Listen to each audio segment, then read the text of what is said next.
Boa noite a todos. Que a paz de Jesus nos envolva nessa hora. Vamos agora elevar os pensamentos a Deus nosso Pai e vamos agradecer a Ele por mais esta oportunidade bendita de estarmos aqui reunidos para mais uma noite de aprendizado, para mais uma noite de enriquecimento espiritual.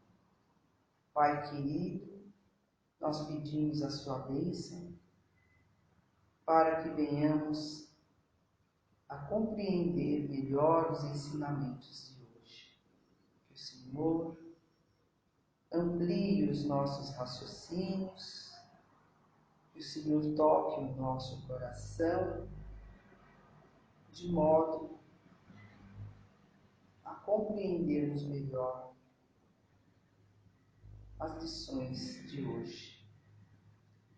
Pai querido, nós agradecemos por tudo que o Senhor nos tem concedido, pela bênção da vida, pela bênção da reencarnação. Agradecemos pelo nosso lar, os nossos familiares, por todas as pessoas do nosso convívio. Muito obrigada, meu Pai, pela bênção de ter o nosso querido Mestre Jesus, esse amigo de todas as horas, que nos trouxe o mapa do tesouro, que nos indica o caminho que vai levar até o Senhor, Pai amado.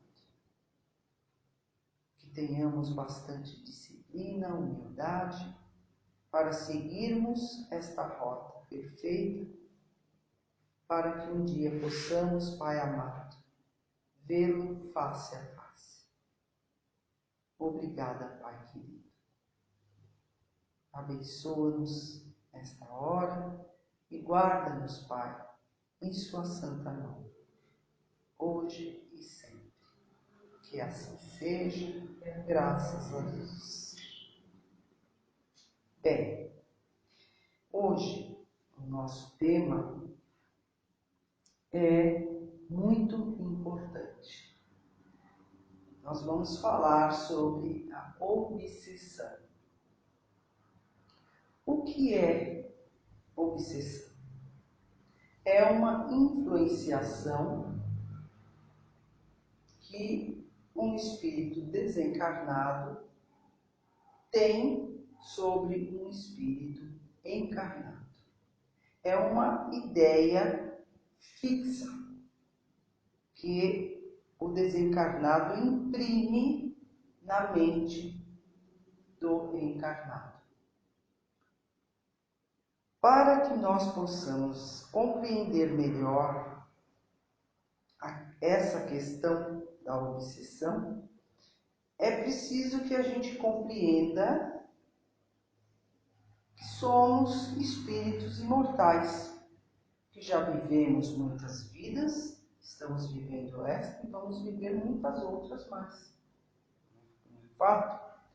Então, quando nós deixamos o corpo físico pelo fenômeno da morte,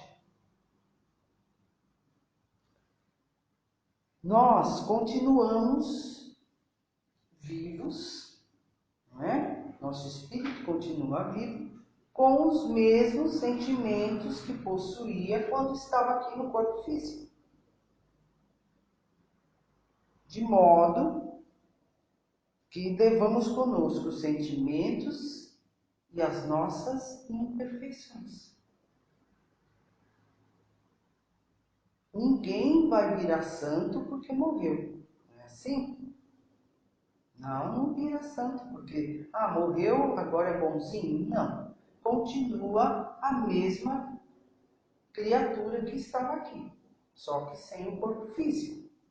Então, aquele que tem ódio, que tem rancor, que tem desejo de vingança para com uma outra criatura que lhe prejudicou, que o fez sofrer, essa criatura que não conseguiu perdoar a outra, ao desencarnar, ela leva com ela esses sentimentos de ódio, de vontade, de vingança, não é mesmo? Ela leva com ela. E assim, não conseguindo perdoar, não compreendendo que a justiça pertence ao Pai do céu e não a nós, e que a justiça divina não falha, que cada um vai receber de acordo com o que deu, a criatura então quer fazer justiça,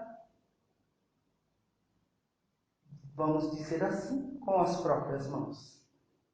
E então ela trava aí essa vingança. Dr. Bezerra de Menezes, num livro primoroso chamado A Loucura sob Novo Prisma, ele nos dá uma elucidação muito boa. Não é? Ele diz assim: não vemos entre nós indivíduos insinuarem-se no ânimo dos outros e os arrastarem a desatinos? Pois é pelo mesmo modo que os espíritos desencarnados, aproveitando pouco a pouco as nossas fraquezas, conseguem fazer da nossa vontade seu instrumento e de nosso espírito sua vítima. Essa influência maléfica, se não sabemos ou não tentamos rebater, por um procedimento em tudo reto, né? A gente tem que ter uma vida correta, e pela energia de nossa vontade, se a gente tiver uma vontade firme, toma tal império sobre nossa alma que a domina e dirige como a um autômato. É a isso que chamamos obsessão. Então, Dr. Bezerra, nesse livro, ele trata, né, de todo o processo, ele explica ali todos os processos obsessivos. É bem esclarecedor esse livro. Então, é onde a gente lembra-se daquele ensinamento de Jesus que diz para a gente buscar se entender com os nossos adversários enquanto estamos a caminho, não é? E a outra recomendação do perdoar aos vossos inimigos. Não é fato? Fazer para o outro como gostaria que fizessem a você. Não é? Para que a gente não erre, para que a gente não prejudique o outro, não faça o outro sofrer, para que a gente não arrume inimigos. Sim? E aí a gente pergunta, mas como é que se dá esse processo da obsessão? Se dá pelo nosso pensamento. Se dá pelo pensamento. É a sintonia. Nosso pensamento, ele tem uma frequência vibratória. Como um rádio. Vamos usar o rádio assim, de exemplo. Tem ali uma frequência vibratória, né? O nosso pensamento. De modo que nós captamos os pensamentos dos outros e os outros captam os nossos pensamentos também, né? A nossa mente consegue emitir pensamentos e consegue receber pensamentos, não é? E pela questão da sintonia, a gente atrai de acordo com o tipo de pensamento que a gente atrai os espíritos desencarnados. Se nós só temos pensamentos ruins, que tipo de espírito nós vamos atrair? Espíritos que têm pouca evolução, que também têm esses mesmos pensamentos sombrios. Se tivermos bons pensamentos, pensamentos elevados, nós vamos atrair espíritos mais elevados, que têm pensamentos bons quanto esses que estamos tendo. Não é assim? Então é dessa maneira que se dá o processo obsessivo, pelo pensamento. Por isso Jesus recomendou: vigiai e orai.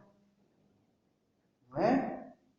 Porque quando vem um pensamento ruim, a gente tem que combatê-lo e não dar vazão a ele. Ele pensou uma coisa ruim e vai deixando aquilo crescer. Não, combata imediatamente, corte aquilo. Não alimente o pensamento ruim. Uma forma de anulá-lo é quando vem um pensamento ruim, imediatamente você pensa em algo bom. Não é? Pense imediatamente em algo bom para que neutralize essa influenciação negativa. Muitas criaturas podem dizer: mas como é que eu vou saber se o pensamento é meu ou é de um espírito desencarnado, perseguidor meu? Ora, se você tem sempre pensamentos bons e vem de repente um pensamento ruim e fica ali batendo naquela mesma tecla, você já desconfia que aquilo não é seu. Faça uma prece, busque uma boa leitura, uma mensagem elucidativa, não é? Porque a nossa vontade, ela é soberana, sim. Ela ainda prevalece. Não é verdade? Ela prevalece, a vontade da gente. É só ter uma vontade firme. Não é? Porque poderia se dizer: então nós estamos à mercê dos espíritos inferiores que vêm nos influenciar? Estamos pelas nossas imperfeições, pela invigilância dos pensamentos, dos sentimentos. Aí dessa maneira sim, estamos. Mas o nosso livre-arbítrio fala mais alto. Não é? A gente escolhe que tipo de pensamento quer ter. Não é mesmo? Então é preciso, como disse Jesus, vigiar os pensamentos, de modo a não dar brechas às más influenciações. Porque é pelas nossas imperfeições que vem aí, que se cria as brechas, as fraquezas para que os espíritos inferiores se aproximem e passem a nos influenciar negativamente. Não é? A criatura que já errou em outra vida, de alguma maneira ela traz consigo a consciência culpada do crime que cometeu lá. Porque fica gravado na gente. Porque o nosso juiz é a nossa consciência. Então a gente sabe que errou, sabe que magoou, que machucou, que prejudicou o outro, lá numa outra vida remota. E isso fica na criatura. E essa consciência de culpa também é uma brecha para o espírito perseguidor se aproximar da criatura que errou. De modo que Sueli Caldas Schubert disse uma coisa sabiamente, comentando certa vez sobre o assunto obsessão. Ela falou que nós somos o que pensamos e somos a soma dos muitos que pensam como nós. Não é? Então, nós somos o que nós pensamos. Então, vamos lá analisar o que a gente anda pensando, né? Verdade? Preciso fazer essa análise. O desencarnado obsessor, ele emite pensamentos negativos com o propósito de tolher a vontade do encarnado. É uma ideia fixa que ele fica ali martelando na mente do encarnado. Ele fica buzinando aquele pensamento na mente do outro, né, para que o outro acabe agindo da maneira que o desencarnado quer, influenciando a criatura a cometer suicídio, a fazer algum desatino, né, que vai arruinar a vida dessa criatura, que vai infelicitar a vida dessa criatura encarnada, né? Então, é preciso estar vigilante, não é?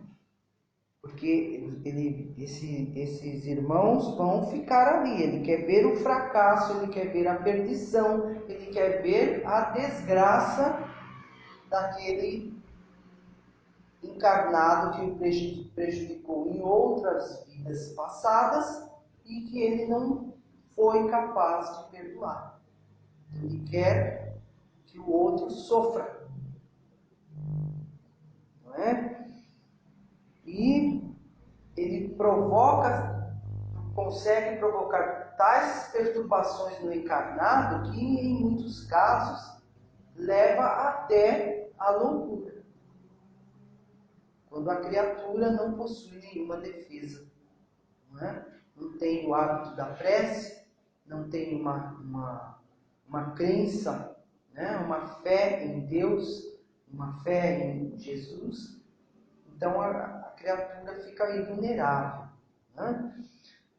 Novamente, nós vamos recorrer a Dr. Bezerra de Menezes no seu primoroso livro, A Loucura sob Novo Prisma. Dr. Bezerra diz assim: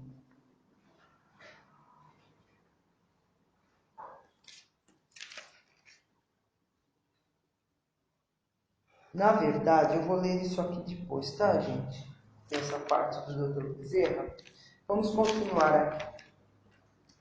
Manuel Filomeno de Miranda também tem vários livros que falam sobre obsessão. É uma literatura muito rica com o Manuel Filomeno de Miranda. Mas nós vamos usar apenas aqui um trecho de um dos seus livros. O livro chama-se Painéis da Obsessão. Nesse livro, ele nos fala da importância de se lembrar que, no processo obsessivo, a vítima de hoje é o algoz de ontem, né? Sendo a dívida do passado a razão do mecanismo perturbador, ou o crime do passado, né?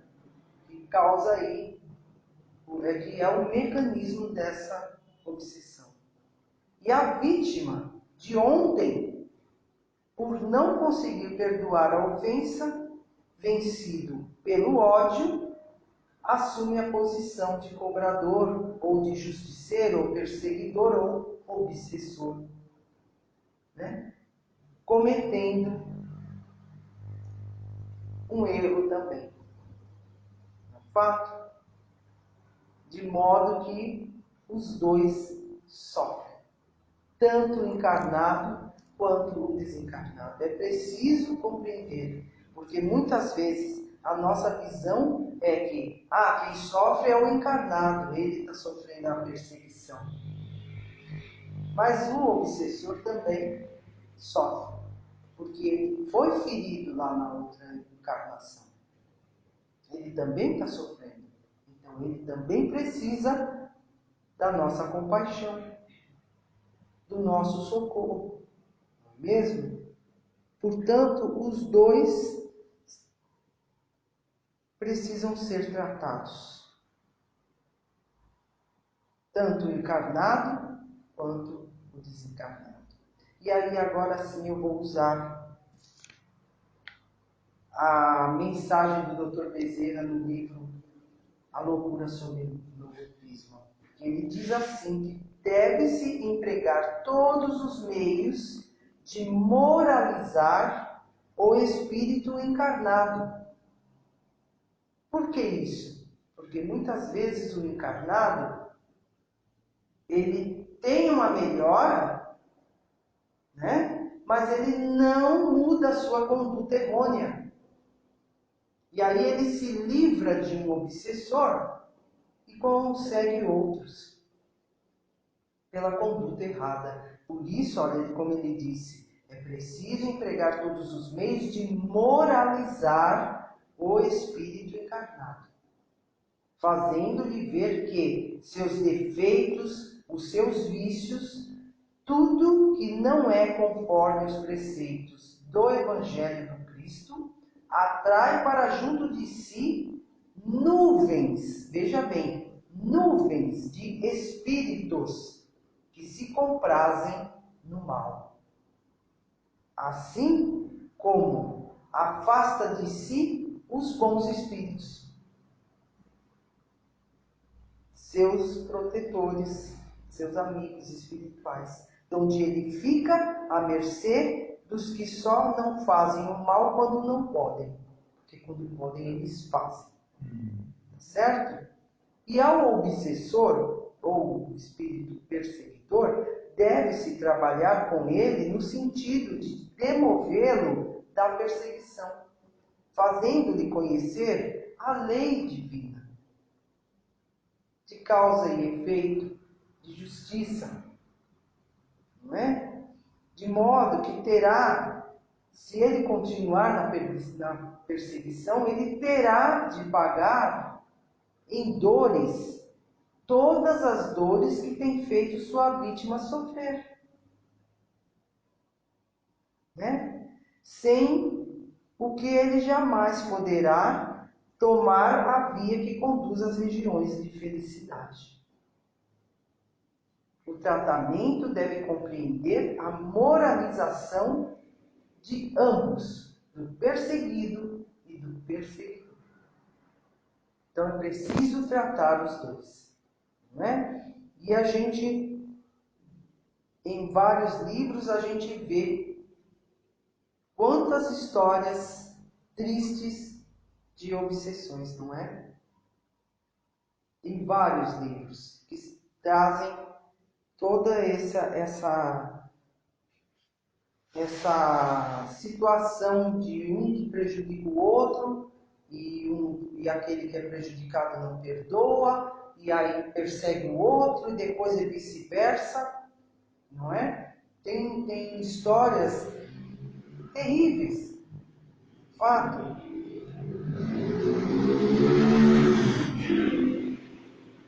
Há três tipos de obsessão. Três tipos de obsessão. No livro dos médiuns, a gente pode encontrar lá mais esclarecidamente, né, mais profundamente, eu diria, a respeito dos tipos de obsessões. O primeiro tipo é o mais simples. O primeiro tipo de obsessão é simples, onde o perseguidor tem um domínio não muito intenso sobre a mente do encarnado. Não é? É como uma influenciação, mas ela não se dá totalmente. Ele não consegue dominar totalmente a criatura, mas traz as perturbações.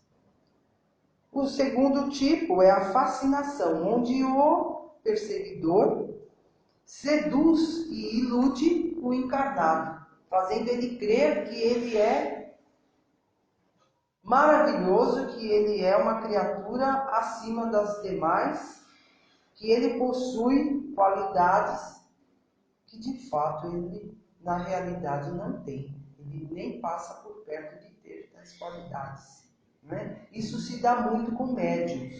Não é? Por isso que hoje em dia é tão comum nós acharmos livros tão vazios que se dizem livros espíritas. Por quê? Porque o espírito perseguidor, para ver o outro passar o vexame, né? Ele Ele se diz um espírito importante, não é? Assina com um nome importante e vai dizendo: olha, eu estou passando a mensagem por você porque você é um médium excelente, você é uma criatura completa, né? E a criatura vai descendo e acreditando. E no final das contas, quando a gente vai analisar o que ela psicografou, não tem nada de profundo, não tem nada de elucidativo, não é? Então, se dá muito com o médium esse tipo de obsessão, a fascinação. E o terceiro tipo, que é o pior e o mais grave, que é a subjugação ou possessão, onde há uma maior intensidade de influenciação do perseguidor sobre a mente do encarnado. Né? Nós temos uma história verídica que Dona Ivone do Amaral Pereira conta no seu livro Recordações da Mediunidade, que nos mostra um caso de possessão, um caso muito triste que realmente aconteceu lá em Lavras, em Minas Gerais, quando Dona Ivone trabalhava lá num centro espírita, na reunião de desobsessão. Uma moça foi levada pelo pai, era uma moça órfã de mãe, ela foi levada pelo pai, lá na sessão, porque a moça, 15 dias depois de se casar, ela começou a ter uns comportamentos estranhos. Ela dizia que durante a noite ela se via sendo amarrada, atada, de pés e mãos, por uma criatura que ela não conseguia distinguir direito. E isto foi a família, por não ter entendimento espiritual nenhum, levou-a no médico. O médico não pôde ajudá-la, deu remédios, deu tratamentos que não surtiram o menor efeito, e a moça foi ficando cada vez pior, de modo que ela foi paralisando. Ela se sentia amarrada, então não mexia mais as mãos, porque ela estava se sentindo atada, amarrada, e os pés também. E de modo que um dia ela parou de falar, porque ela sentiu que o perseguidor lhe vedou, amordaçou-lhe a boca. E ela não comia mais. Ela não falava mais. Ela ficou uma estátua, a moça. Olha que horror. Olha o domínio que a criatura teve sobre ela. E aí, nesse estado já avançado, a moça foi descoberto então que ela estava grávida. E o pai, desesperado, o marido já a havia abandonado, porque a esposa naquele estado, ele acabou indo embora e abandonou a moça. E o pai, desesperado, então, recebendo conselho de pessoas que sabiam do Espiritismo, que o Espiritismo tinha tratamentos eficazes, não é? Então levou a moça até lá. E na reunião mediúnica, Dona Ivone era médium vidente. Não só ela, mas outros médiuns que estavam na sessão viram o espírito junto da moça. Era um rapaz de boa aparência, vestido à maneira do século retrasado, onde havia aquelas roupas de punhos bufantes assim, de renda, né? De punhos de renda. Um rapaz de boa aparência, mas com a face dura de ódio. e não falou, quase não falou com os médios. Eles conversavam com ele e a única coisa que ele falou: ela pertence a mim. Só. E não falou mais nada e ali ficou paralisado ali, duro do lado, e os médiuns não conseguiram demovê-lo da ideia de desgraçar essa moça encarnada. E ela veio a sucumbir-se. Ela desencarnou, ela e o bebê, porque pela a maneira como ela estava como uma estátua completamente paralisada, não tinha como saber a hora correta de fazer uma cesariana ou algo assim. Não teve como salvá-la. Ela sucumbiu e o bebê também. Né? Então é um duplo crime que esse irmão cometeu. E depois foi muito triste, eles não conseguiram, não é? Não conseguiram um sucesso ali naquela situação. E depois os mentores espirituais trouxeram a razão de tudo aquilo. É que em uma vida anterior, esta moça cometeu adultério. Ela era casada com o seu perseguidor de hoje, e lá ela cometeu o adultério. E ele não perdoou a falta dela, ficou com um ódio imenso dela. E quando eles desencarnaram, lá na espiritualidade, ele ficava perseguindo ela pelo crime que ela cometeu contra ele. E ela, para se ver livre dele, ela prometeu fidelidade a ele. De modo que ele se acalmou um pouco. Mas ela conseguiu, de alguma maneira, se afastar dele e conseguiu reencarnar. E tudo estava correndo bem. Mas quando ela se casou com um primo, o antigo marido da vida anterior se sentiu novamente traído. E aí, ela havia prometido, como é que ela casou com outro? Então ele não aceitou. E o ódio aflorou mais ainda do que já estava lá, nas profundezas do ser dele. E ele então fez esta vingança. Né? Então, um caso muito triste de subjugação. Ele conseguiu subjugar, porque ela, a moça, não tinha uma religiosidade nenhuma, não é?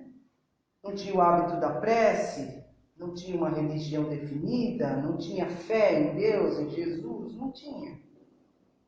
E tinha a consciência de culpa, como eu disse, do crime que ela cometeu na outra vida, do erro, do deslize que ela cometeu na vida anterior. Ela trouxe a consciência culpada. E aonde ele pôde se aproximar. E aconteceu desta forma. Então são casos muito tristes, que se nós seguíssemos os ensinamentos de Jesus na nossa conduta, porque não adianta apenas o Evangelho nos lábios, mas é na nossa conduta. Tudo isso seria evitado, não é mesmo? Mas nós erramos sempre que nos afastamos das leis divinas. O que é o mal, afinal de contas? O mal é toda ação contrária às leis divinas. Então, a gente erra porque não segue Jesus. Não é fato? E aí é onde a gente se enfia nessas situações horrorosas de ódio, de rancor, de vinganças. São situações terríveis. E outras situações assim que parecem menos graves, que muitas vezes a criatura faz contra a outra, mas não acha que foi algo tão grave. E no livro O Evangelho das Recordações, do senhor Eliseu Rigonati, ele conta um episódio que aconteceu num centro espírita, que uma mocinha estava com umas perturbações, ela caiu 3 vezes na mesma semana no tear, na fábrica de tecelagem que ela trabalhava, ela caiu 3 vezes sem explicação em cima do tear, e os cabelos enrolou nos fios, e foi uma coisa terrível que ela quase se machucou gravemente. E essa moça começou a arrancar a roupa, ela arrancava a roupa assim no meio da rua, e ela de repente ela sentia um pânico de algo que ninguém estava vendo o que era, e ela se enfiava debaixo do guarda-roupa, e o pai e a mãe sofriam para levantar o móvel, para tirá-la de baixo, de um lugar que não caberia ela na realidade, sabe? E essa moça com essas perturbações, e de repente ela gritava, e à noite ela gritava, e à noite ela abria as portas e saía para a rua arrancando a roupa, era um horror.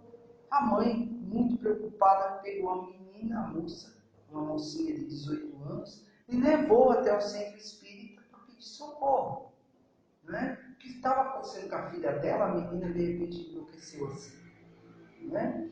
E aí, na sessão de desobsessão, eles invocaram o obsessor. Eles achavam que podiam ser vários. E qual a surpresa que se apresentou apenas uma moça. E a moça virou para a mãe da menina e falou: "Você se lembra da Maria das Graças?" A senhora ficou assim, lembrava, né? E ela falou: "Pois é, sou eu. Você lembra quando nós éramos mocinhas e você fez uma emboscada para mim por conta de uma discussão que nós tivemos? Você fez uma emboscada para mim no cafezal quando eu fui levar comida para o meu pai e meus irmãos? Você saiu de trás de um pé de café e me deu uma surra de porrete?" Pois é, eu nunca esqueci. Depois que você e sua família se mudaram lá da fazenda, muito depois, eu vim a falecer. Não é? Mas eu nunca esqueci a surra que você me deu. E eu quis te fazer sofrer por conta daquilo que você me fez. Então, ataquei a sua filha. E a senhora ficou boba assim de ver. Mas aí ela falou, a moça perseguidora falou assim: "Mas agora pode ficar tranquila que eu não vou mais. Não vou mais perseguir sua filha, não. Eu entendi o que eles aqui, os médiuns ali, né, os doutrinadores, conversaram com ela, esclareceram ela. E ela aceitou. Ela falou: eu entendi. Eu não vou mais perseguir ninguém, não. Eu agora quero trabalhar ajudando as pessoas no campo, que levam uma vida tão difícil. Então eu vou me embora. Vou-me embora para eu aprender a ajudar aquelas pessoas de lá." Então ela aceitou, né, as lições ali que passaram a ela, e ela perdoou e foi embora. E a senhora, mãe da menina que foi perseguida, ficou boquiaberta, porque para ela, aquela surra quando elas eram adolescentes, para ela que deu a surra na outra não foi nada. Mas a outra que apanhou ficou ferida, ela ficou sentida. E ela não perdoou, ela guardou essa raiva da outra. Que olha só, eram meninas. E agora a senhora percebeu que uma coisa que ela achou que não foi nada causou todo esse transtorno. Vejam só. Então, mas a pessoa acha que não é nada. Ah, bate. Porque tem um ditado popular que diz que aquele que bate esquece, mas o que apanhou não. Não é? Então é preciso ter cuidado. Por coisas que parecem tão pequenas, olha o transtorno que causou aí. Não é verdade? Então é preciso que a gente vigie melhor os nossos atos, para não prejudicar ninguém, para não fazer inimigos. Não é fato? Viver dentro do ensinamento do Cristo. Aí vamos perguntar, mas então não tem nenhum antídoto, nada que a gente possa fazer para evitar ser obsidiado? Tem algum antídoto contra a obsessão? Sim, existe um antídoto contra a obsessão. Não é? O melhor antídoto contra a obsessão é ser bom. Seja bom. Não é? E a prece. Tenha o hábito da prece. E seja bom. Né? Esses dois fatos são os principais antídotos. Porém, o Evangelho no lar, a boa leitura, uma boa música, não é? Pensamentos bons, sempre pensamentos otimistas, pensamentos bons. Isto tudo são antídotos também, não é? Bem, Manuel Filomeno de Miranda nos fala sobre esse antídoto contra a obsessão. Ele nos diz o seguinte: a reeducação mental, adaptando-se às ideias otimistas, aos pensamentos sadios, às construções edificantes, leituras iluminativas, oração de coração, porque não adianta de boca para fora, né? Trabalho renovador. Tudo isso ajuda. Tudo isso forma uma defesa contra os perseguidores. Nem sempre a cura da obsessão ocorre quando são afastados os pobres perseguidores, mas somente quando os seus companheiros de luta instalam no mundo íntimo a reforma íntima. Olha aí a importância. Instalam no mundo íntimo as bases do legítimo amor e do trabalho fraternal em favor do próximo, tanto quanto em favor de si mesmo.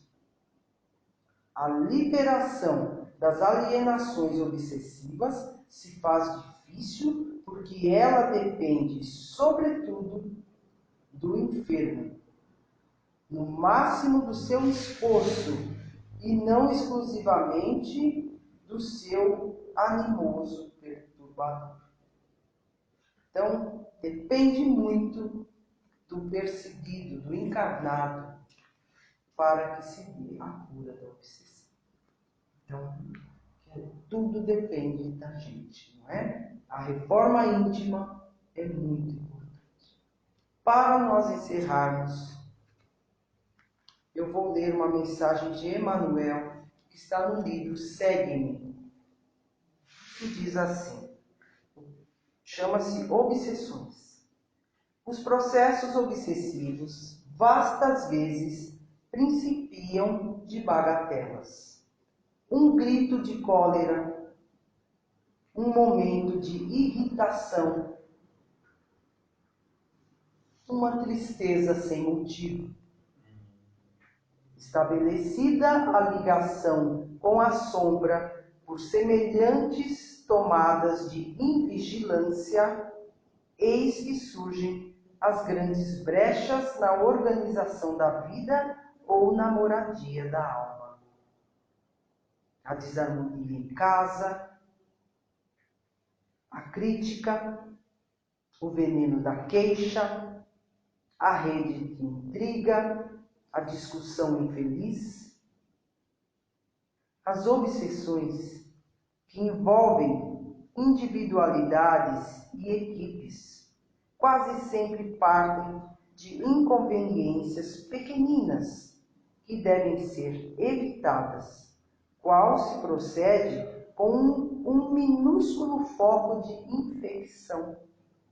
Para isso, dispomos de recursos infalíveis, quais sejam a dieta do silêncio, a vacina da tolerância, o detergente do trabalho e o antisséptico da oração. Muita paz a todos.